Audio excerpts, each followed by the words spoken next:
So काही जणांना आपण पाहतो की नुसतं पर्सनॅलिटीवरूनच काही जण लोकांचं भविष्य सांगत असतात. तर थोडक्यात मी आज तुम्हाला कपाळ म्हणजेच अप्पर हेड हे कसं असतं आणि आपण कशा पद्धतीने लोकांना ओळखायचं हे मी तुम्हाला सांगणार आहे. तर सगळ्यात महत्त्वाचं म्हणजे ज्याचं कपाळ हे फार मोठं असतं अशा लोकांना असं म्हटलं जातं तिथे गुरु त्यांचा खूप चांगला असतो असं म्हटलं जातं. त्यामुळे ही लोकं फार ज्ञानी असतात. या लोकांमध्ये खूप चांगल्या पद्धतीचं नॉलेज घेण्याची आणि त्याच पद्धतीने सामाजिक कार्यामध्ये नॉलेज देण्याची सुद्धा क्षमता खूप असते. अंतर्ज्ञानी खूप असतात, हुशार असतात.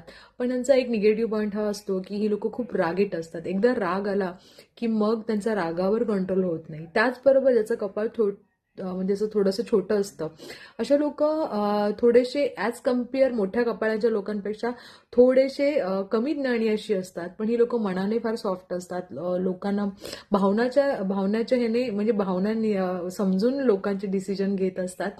त्याचबरोबर ज्यांच्या कपाळाला तुम्ही असं बघितल्यानंतर खूप साऱ्या अशा रेषा पडतात त्या लोकांना असं भाग्यवान सुद्धा म्हटलं जातं, कारण यांच्याकडे ऑपॉर्च्युनिटी खूप येतात. प्रत्येक वेळेला आयुष्यामध्ये लक ह्यांना खूप साथ देतं. तर तुमचं कपाळ हे कसं आहे हे मला नक्की सांगा. 4 भाग माझं तर जास्त मोठं आहे. तर तुमचं कसं आहे? आणि पूर्वी आपल्याकडे लोक खूप अशी म्हणायची की अरे मोठं कपाळ आहे, हुशार आहे, भाग्यवान आहे, कारण नॉलेज असल्यावर आपण आयुष्यामध्ये सगळ्याच गोष्टी साध्य करतो असं म्हणतात.